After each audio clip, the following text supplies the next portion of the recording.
देखो बदमाशी कर रहा है, बदमाश।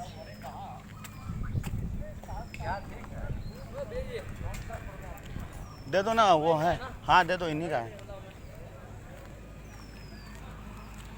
आज हम लोग हैं सोनभद्र के कतवरिया गांव, जहाँ पे फिल्म की शूटिंग चल रही है। फिल्म का नाम है एक लोटा पानी, और शूट बहुत ही ज़ोरों शोर से चल रही है। या क्या बात है। ये हमारे आर्ट दादा हैं, कैमरा वगैरह सब डमी लेके घूम रहे हैं। अपना माहौल है, देखिए मस्त वाला एकदम। सभी लोग यहाँ पे हैं, कैमरा से लेके, लाइट से लेके, डायरेक्शन टीम, हीरोइन, और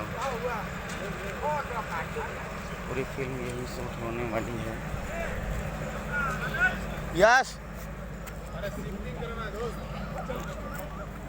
करवाइए ना, कौन रोक दिया आपको?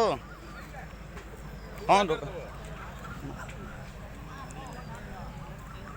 ए झाड़ू उड़ू ले लेना भाई।